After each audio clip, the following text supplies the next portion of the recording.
ये ग्राम है पूजा गांव पटपरी, गन्ना विकास परिषद गुलरिया, जिला लखीमपुर खीरी। ये हमारे साथ देखिए सर्किल इंचार्ज गन्ना पर्यवेक्षक हैं श्री राजीव गुप्ता जी। और यहाँ एक इस गांव में महिला स्वयं सहायता समूह कार्यरत है। क्या नाम है गुप्ता जी? जय माँ दुर्गे महिला स्वयं सहायता समूह। जय माँ दुर्गे महिला स्वयं सहायता समूह। तो उसी ग्रुप ने देखिए ये 2 गन्ना प्रजातियों की पौध तैयार की है। तो गुप्ता जी कितनी पौध कुल बनवाई थी आपने? करीब 25,000। 25,000 पौध तैयार की गई थी। देखिए इसमें से कितनी अब तक विक्रय हो चुकी? 16,000। 16,000। 8,000 के आसपास और बची होगी। 8,000 9,000 के आसपास। जी। तो कौन कौन प्रजातियां हैं इसमें? ये 16,202 है। तो ये जो दोनों प्रजातियां हैं यहाँ पे 2 लगी हैं, कोलक 16,202 और उधर कौन है? 15,466 और वो भी कोलक 15,466 है, जो भारतीय गन्ना अनुसंधान संस्थान लखनऊ द्वारा विकसित की गई हैं। दोनों नवीन प्रजातियां हैं, बड के हिसाब से ही मिल रही हैं, ₹1.40 के हिसाब से, यानी शोध केंद्र पे गांठ के रूप में। तो जमाव देखिए अच्छा है। और पहले हम लोग कोकोपीट का प्रयोग कराते थे इसको अंकुरित कराने में बड को, लेकिन अब उसके बाद फिर हम लोगों ने इस पे प्रयोग किया बगास का। हम लोगों ने सोचा कि हमको फाइबर ही तो चाहिए नमी बनाए रखने के लिए, तो हम लोगों ने ये जो खोई होती है, जो बगास होता है चीनी मिल का, उसको प्रयोग करना शुरू किया। जहां 10 किलो हमको कोकोपीट करीब करीब 200 रुपए का मिलता है, 200 रुपए का मिलता था। अब ये हमारा बगास है, एक तरीके से हमको चीनी मिल मुफ्त में ही उपलब्ध करा देती है। तो ये जो लागत उसकी कोकोपीट की थी वो खत्म हो गई है। अब हमको बस ये पोर्ट ट्रे लेनी पड़ती है, और तो समूह का जो खर्चा ज्यादा हो रहा था वो इसमें थोड़ा मिनिमाइज हुआ। और बगास भी बहुत अच्छा काम करती है। देखिए आपको 100% इसमें जमाव दिखेगा। ये जो इधर आप देख रहे हैं कोलक 16,202 गन्ना प्रजाति है, और जिस तरीके से बगास का हम प्रयोग करते हैं उसका स्ट्रक्चर बनता है, देखिए वैसे ही बिल्कुल कितनी बढ़िया इसमें जड़ें डेवलप हुई हैं। देखिए ये बगास का इस्तेमाल हुआ है, ये देखिए कितनी बेहतरीन इसमें जड़ निकली हुई है। और बिल्कुल जैसे कोकोपीट का प्रयोग करते थे पौधा बिल्कुल सेट हो जाता था, वैसे ही देखिए ये इसमें भी सेट हो गया, और जड़ें कितनी अच्छी तरीके से बगास में भी डेवलप हो जाती हैं।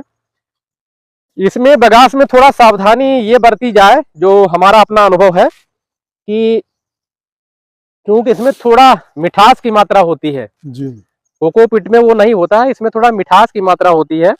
अगर इसको आप कार्बेंडाजिम में थोड़ा, हम जो टुकड़े हैं इसके तो शोधित करते ही हैं, अगर बगास को भिगोने के बाद किसी टैंक वगैरह में भिगो दिया जाए और उसमें 1 ग्राम प्रति लीटर के हिसाब से जितना ये आपका बगास लगना हो, तो वहां पर भी इसको अगर कार्बेंडाजिम से बगास को भी शोधित कर लिया जाए तो कहीं अगर फंगस लगने की संभावना होगी तो वो बिल्कुल समाप्त हो जाएगी। हालांकि जब हम शोधित कर लेते हैं, ये जो टुकड़ा इसका काटते हैं 1.5 इंच का, जो पोर्ट ट्रे में रखते हैं, तो हालांकि उसमें वो भी देखिए अच्छा इसमें जमा हो रहा है, लेकिन अगर और थोड़ी सावधानी बरत ले तो हो सकता है वो भी खतरा कभी कभी टल सकता है। जो कभी कभी फंगस उसमें लगने के चांस रहते हैं, कि अगर आपने बगास का इस्तेमाल किया, अगर उसमें मिठास की मात्रा ज़्यादा है तो इस तरीके से, तो वो जब आप बगास को शोधित कर लेंगे कार्बेंडाजिम में, करीब 10-15 मिनट तक उसको डुबो के फिर निचोड़ करके सुखा लेंगे और तब इसमें भरेंगे,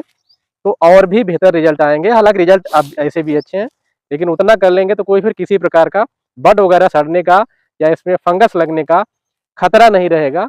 और ये मैं इसलिए कह रहा हूँ कि कुछ लोगों ने जब बगास का प्रयोग किया तो कह रहे थे इसमें फंगस कुछ गांठों में, मतलब कुछ पोर्ट्रे में आ गया।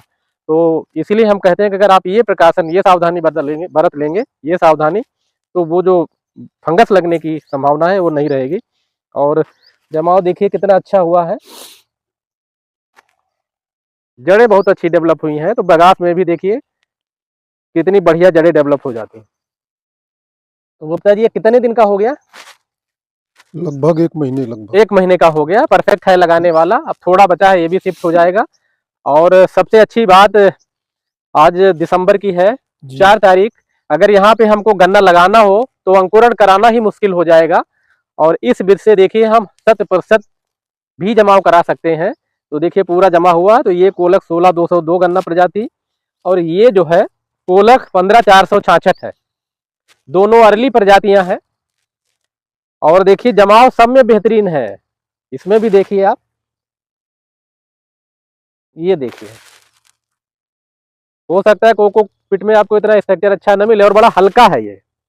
कोकोपीट थोड़ा भारी रहता है और ये बहुत हल्का है। तो देखिए कितना अच्छा है ये। तो बगास का इस्तेमाल करें, और जो नई नई प्रजातियां हैं इसी तरीके से अगर लगाई जाएंगी तो बहुत तेजी से उनका प्रचार प्रसार होगा। और चूंकि ये बड़ के हिसाब से मिलती है शोध केंद्रों से, तो हमारा प्रयास ये होना चाहिए 100% उनका जमाव हो जाए। तो आप एक एक आंख का हिसाब कर सकते हैं।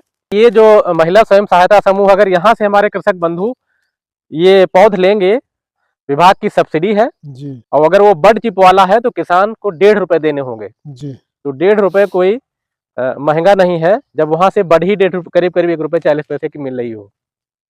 तो देखें कृषक बंधु, और जिनको चाहिए ये प्रजातियां बहुत बढ़ती हैं, खासतौर से वो जो 16-201 है, लगभग 0-238 जैसा गन्ना है वो, एकदम वैसे ही है, उतना मोटा है और उतना उत्पादन भी देगा, चाहे उसको आप शरद में लगाएं और चाहे आप बसंत में लगाएं।